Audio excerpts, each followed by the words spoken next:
Olá a todos vocês que estão nos assistindo. Nós vamos começar hoje uma entrevista com a Ana Paula Souza, que ela é jornalista cultural e envolvida em várias questões culturais da atualidade, como a mostra de cinema, que a gente estava conversando agora há pouco em off. E ela tem uma grande experiência profissional, passou pela Ilustrada da Folha de São Paulo, e ela vai contar um pouco mais sobre o universo do jornalismo cultural e a sua experiência profissional. Aqui ao meu lado a gente tem o Marcelo Laganaro e a Thaís Genovese.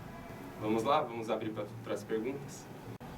Bom, olá, primeiramente, bom dia, Ana Paula. Eu queria agradecer pela senhora estar aqui com a gente. E eu queria abrir esse bloco perguntando quais foram os principais motivos que levaram você a ir para esse mundo da comunicação social e do jornalismo. Tá. Eu, na verdade, ainda era criança quando algum dia uma vizinha da minha mãe perguntou o que eu queria ser e eu falei jornalista. Eu lembro bem disso, eu sempre ia à casa dela porque ela tinha vários micos, aqueles macaquinhos, e eu sempre passava lá. E eu lembro que eu dei uma resposta um pouco, nem eu sei direito por quê. E que a partir daquele dia eu sempre comecei a dizer para as pessoas que eu queria fazer jornalismo. Tinha uns 12 anos de idade, assim. Eu sempre gostei muito de ler, sempre lia muito, gostava de escrever, tirava notas boas em redação, gostava de ler em voz alta e gostava de falar. E talvez por isso o mundo ia me dizendo, jornalismo é legal. E aí foi um pouco...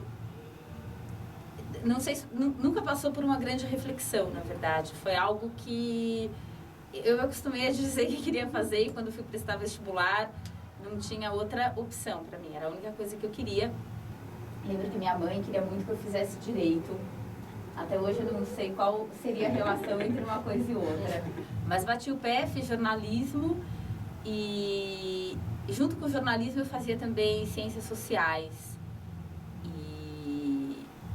E era muito encantada por aquele universo, mas com 19 anos eu consegui meu primeiro emprego numa rádio, que era a Rádio Trianon. E eu era menos apaixonada pela faculdade, eu gostava muito mais de ciências sociais, do que fui apaixonada pela profissão logo que eu entrei numa redação. E aí eu era repórter de polícia, fui durante vários anos, na verdade. Eu entrei nessa rádio em 93 e eu fui repórter de polícia até o ano 2000. Então até hoje eu conheço vários delegados, alguns de vez em quando ainda me adicionam no Facebook, que era uma coisa intensa, assim.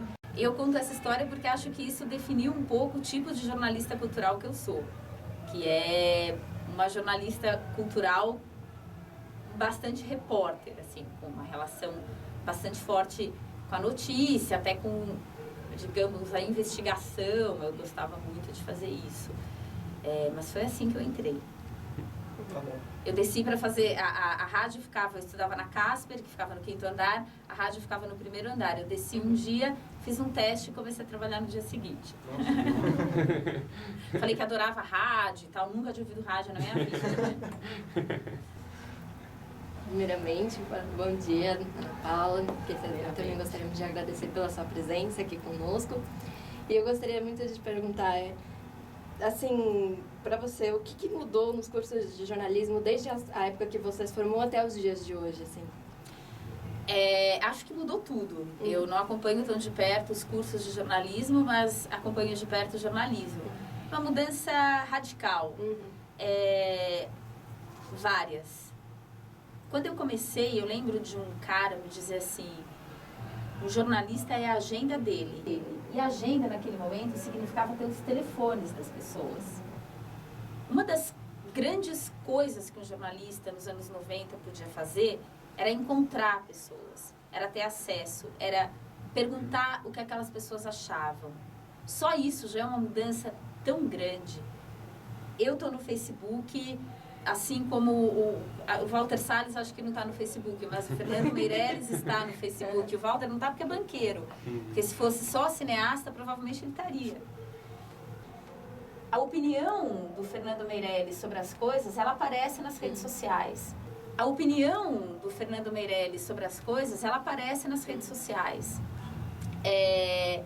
Nesse sentido, eu acho que o jornalista hoje, ele é menos o intermediário necessário, né? Então, a gente tinha que aprender coisas que hoje são absolutamente desnecessárias. E hoje eu acho que vocês têm que aprender coisas que são absolutamente necessárias. Quando alguém fala... A minha geração, a geração de 40 anos, vive hoje uma crise, né, jornalística, assim. E aí as pessoas falam... meu filho quer fazer jornalismo, vou mandar falar com você para você dizer para não fazer. E eu sempre sou muito contra isso, porque eu acredito que o jornalismo vai continuar, é só uma outra história. Só que é um jornalismo feito pelos native, né, os que nasceram já na era digital, e acho que vocês estarão muito mais aptos a isso. Então, acredito que o que tenha mudado nos cursos é que os cursos estão hoje ligados à contemporaneidade. Sim, vocês têm aula de vídeo, eu não tive. Eu juro que na Casper Libero, nos anos 90, eu tive aula de taquigrafia, o que já era uma coisa muito ridícula para a época, mas é fato que eu tive. A gente não usava computador, quer dizer, eu acho que vocês hoje têm que ser muito mais múltiplos. Eu acho que o curso, eu aqui falando sem saber dos cursos, mas eu acredito que os cursos devam dar um pouco conta dessa multiplicidade de canais e dessa multiplicidade de funções. Um jornalista hoje, ele tem que ter 1000 aptidões.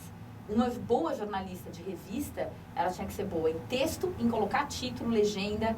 Esse valor não tem mais. Se fazer um bom título que combine com uma boa linha fina, que converse com a legenda, era uma grande arte. Não tem mais sentido, né?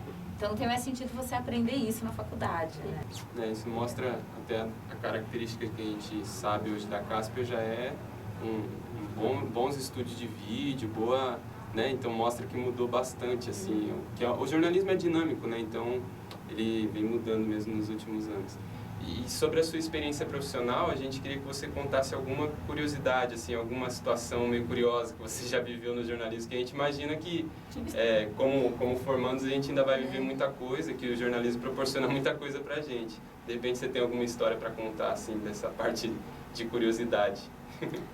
Não sei se de curiosidade, não me lembro agora, mas... O jornalismo me deu, assim, foi uma imensa janela pro mundo. De tudo, gente. Até de comida, né? E eu, na Folha, cobri todos os festivais internacionais de cinema. Cobria o circuito Berlim, né? Cannes, Veneza. Fora todos os festivais de cinema brasileiros. Acho que essa é uma curiosidade, talvez, né? Que cobrir esses festivais, as pessoas acreditam que seja... Você vê todos os filmes e vê mesmo, mas que lá pelas tantas, dizer que um dos grandes desafios para mim era me manter acordada nos filmes, né? Porque eu tinha muito sono. Eu tenho muita facilidade, por incrível que pareça, apesar de trabalhar com cinema, escrever sobre cinema, se eu estiver muito cansada, eu realmente tenho sono, né? E ali era um grande desafio. Às vezes você vê um documentário de 3 horas em chinês, que é verdade mesmo, do Jia Zhangke, e aí você dava aquela cochilada e você acordava com o ronco do cara que estava do seu lado, né? Que estava dormindo no avião. Você acordava com aquilo. Verdade, sem brincadeira. E em 1999, teve um cara que durante o filme Clube da Luta entrou no cinema do Shopping Iguatemi e começou a atirar. Eu morava no Brooklyn. A delegacia era o 96º Distrito Policial, que ficava a 1 quadra da minha casa. Eu acordei com o telefone, trabalhava na Rádio Bandeirantes. Rádio Bandeirantes ligando e me dizendo para ir para a delegacia. E naquele dia me deu um peso no corpo. Eu dizia, eu não quero mais isso. Não quero mais viver com esse lado tão... Só o lado negativo, porque polícia é isso, né? É só o problema, só. E foi justamente no dia que o cara matou as pessoas no cinema. E aí eu comecei a procurar emprego na área de jornalismo cultural e simplesmente eu era ignorada, né? Porque eu era uma repórter de polícia de rádio. Por que eu seria jornalista de cultura? E aí eu fui trabalhar no Meio Mensagem, que era um jornal de mídia e publicidade. E lá no Meio Mensagem eu comecei a entrevistar todos os cineastas possíveis, porque tinha às vezes uma ligação.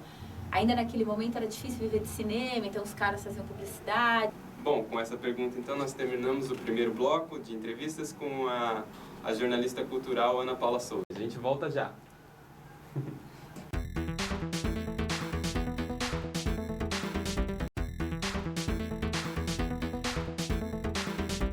Bom, estamos de volta com a jornalista cultural Ana Paula Souza. A gente dá sequência agora mais focado no jornalismo cultural.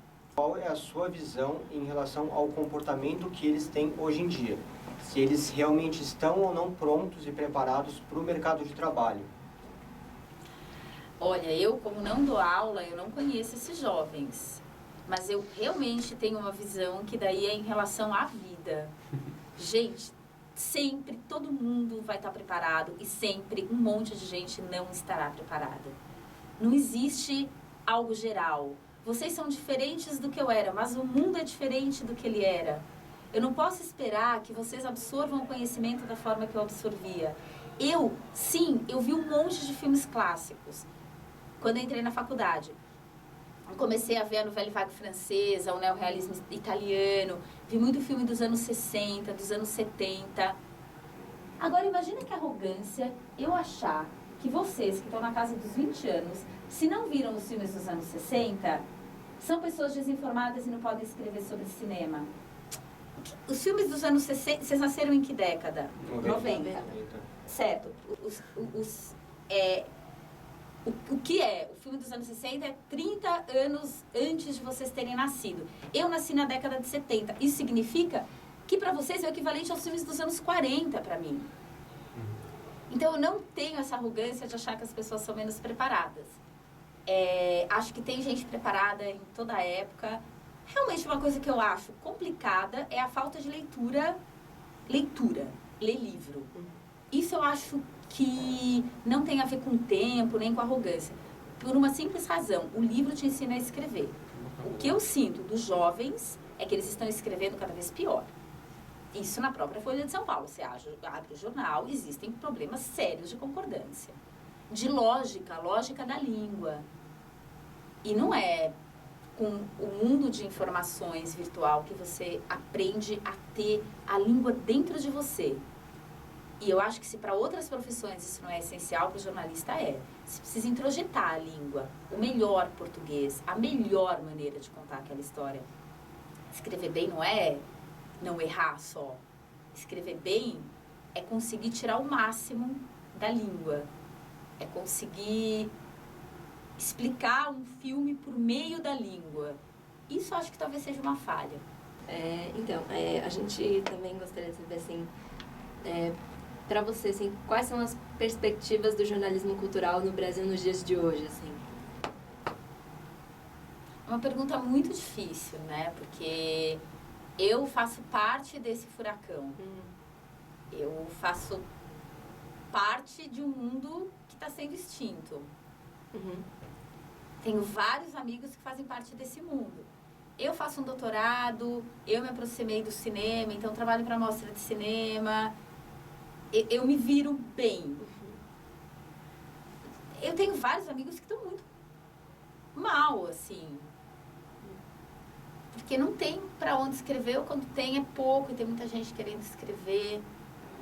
Eu acho que o futuro do jornalismo cultural está na nova geração que já nasce nas novas plataformas. Acho que são essas pessoas que farão coisas que eu ainda não sei o que são. Agora, existe um problema grave nessas indústrias chamadas criativas, que é o problema da remuneração. Eu estive no Festival do Rio dando uma oficina de crítica, que é ligada ao Festival de Berlim, chamada Talent Press. Foi super concorrido, foram escolhidos 5 jovens. Vieram 2 portuguesas, uma moçambicana, aí tinha um menino de Recife, um menino de Salvador e um menino do Rio. Todos super bons. Todos eles trabalham com blogs. Pessoas extremamente preparadas. Todos vêm do jornalismo. Eles não se remuneram. Eles escrevem, mas eles não se remuneram. Então, talvez o grande desafio da geração de vocês não seja fazer seja como se remunerar, porque fazer é possível, mas como fazer isso financeiramente, gerar alguma coisa. Isso é uma coisa muito desafiante para a geração de vocês. Como melhorar e como ser autocrítico sem ter um editor do seu lado te corrigindo o tempo todo. Porque quando você dá para o amigo só fala assim, pô, tá ótimo. Por isso que eu falo da leitura. Talvez o ler seja um exercício de autocrítica. Quando você lê alguém que, ó, você acha que você fez um texto bom, vai ler aquele. Você acha que você escreve bem sobre cinema? Vai ver como um grande crítico escrevia sobre cinema. Mas algum de vocês tem vontade de trabalhar em jornal? Impresso? Não. É isso, gente. A resposta tá dada. Então, para fechar, eu ia perguntar para ela o que o aluno que está se formando precisa ter para se dar bem no jornalismo cultural, para ter sucesso. Mas a resposta que você deu parece que, assim, basta aprender como se desenvolver dentro da área, né? Porque o que a gente tem no curso já assim, abrange bastante. Ninguém gosta de todas as áreas. Por exemplo, eu nunca escrevi sobre música, eu não sei nada sobre música. Eu gosto lá das minhas músicas, meia dúzia, eu não tenho abertura para música. Não gosto. Gosto daquelas minhas lá. Então eu não sirvo para fazer jornalismo musical. Paciência, começa a ouvir, me irrita. Cinema, eu adoro ver todo tipo de filme, eu não me importo, mesmo os filmes que eu não gosto. Então, ver muito aquilo, estudar aquilo. Estudar não significa necessariamente fazer um outro curso. Mas talvez fazer algum curso e ler quem escreveu sobre aquilo. E não os blogueiros da geração de vocês. Nesse ponto, eu acho que a tradição é importante. É muito legal você olhar para o passado para ganhar um estofo. É como se ele te desse assim, uma casinha, sabe? Que a partir dela é como se fosse a terra. Então, se você gosta de cinema, vai sim ler Glauber, Paulo Emílio, Truffaut, Pauline Kael, mesmo esses velhos. Lê. Eles vão te dar essa terra que você precisa, é como se fosse a sementinha, né? Depois da sua árvorezinha, você que vai cuidar dela, ela vai ser sua. Mas talvez uma coisa importante para a geração de vocês é saber que nada começou no ano 2000. Existia o mundo antes. As pessoas sabiam escrever, as pessoas iam ao cinema. O mundo não começou com o Google. Existe um mundo pré-Google. E quem quer fazer jornalismo cultural precisa conhecer essa era paleolítica, que é a dos anos pré-2000. Como estofo.